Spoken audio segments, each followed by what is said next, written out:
অম্বুবাচী মহাযুগলৈ মাজত মাত্ৰ এদিন তন্ত্ৰ মন্ত্ৰ সাধনাৰে জাগ্ৰত হ'ব মা কামাখ্যা।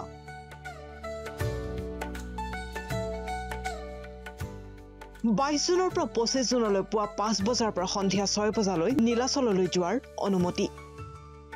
অম্বুবাচী মহাযুগত যিকোনো বাদ্যযন্ত্ৰ, সাউণ্ড সিস্টেম আৰু শোভাযাত্ৰা নিষিদ্ধ। নীলাচল পাহাৰৰ কামাখ্যালৈ উঠাৰ সময়ত সমতল স্থানত ৰাখি থৈ যাব লাগিব জোতা চেণ্ডেল। অম্বুবাচী মহাযুগলৈ মাজত মাত্ৰ এদিন। নীলাচলৰ বুকুত দেশী বিদেশী ভক্তৰ লানি নিচিকা সোঁত। তন্ত্ৰ মন্ত্ৰৰ সাধনাৰে জাগ্ৰত হ'ব মা কামাখ্যা। অঘৰী হাই প্ৰফাইল কিন্নৰৰ আলৌকিকতাই সৃষ্টি কৰিব চমক। পৌৰাণিক কাহিনীত উল্লেখ থকা অনুসৰি 51টা শক্তিপীঠৰ ভিতৰত অন্যতম মা কামাখ্যা মন্দিৰ।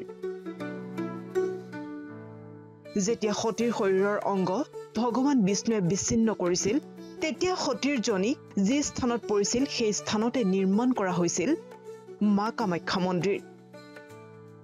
সেয়েহে পৃথিৱীৰ ঋতুমতী হোৱাৰ সময়ত পৃথিৱী মাতৃয়ে তেওঁৰ বাৰ্ষিক ঋতুচক্ৰ পাৰ কৰে বুলি বিশ্বাস কৰা হয়, য'ত উৰ্বৰতা, সৃষ্টিশীলতা আৰু নাৰীত্বৰ পবিত্ৰতাক গুৰুত্ব দিয়া হয়।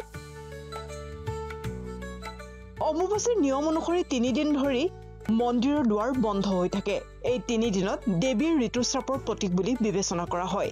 এই সময়ছোৱাত ভক্তসকলে কোনো ধৰণৰ কৃষিকৰ্ম, মন্দিৰ দৰ্শন, পূজা পাতল, ৰন্ধা বঢ়াৰ আদিৰ দৰে কামৰ পৰা বিৰত থাকে হিন্দুসকল। ইফালে 3 দিনৰ শুদ্ধিকৰণৰ অন্তত চতুৰ্থ দিনটোত মন্দিৰৰ দুৱাৰ ভক্তৰ বাবে খুলি দিয়া হয়।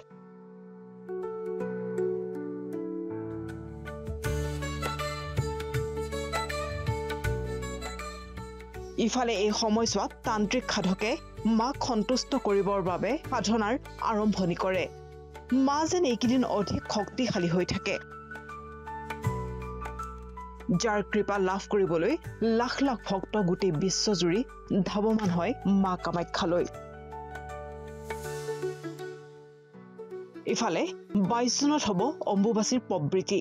VIP, VVIP এই সময়ত মন্দিৰলৈ অহা যোৱাৰ বিৰতি প্ৰদানৰ লগতে 23 জুনত নিশা 8:30 পিছত দৰ্শনাৰ্থীৰ বাবে প্ৰৱেশ নিষিদ্ধ হ'ব। ইফালে নীলাচলৰ উৰণ সেতুৰ তলত কামাখ্যা মন্দিৰলৈ যোৱা বাটৰ আৰম্ভণিতে জোতা চেণ্ডেল ৰাখি যোৱাটো ভক্তৰ বাবে বাধ্যতামূলক।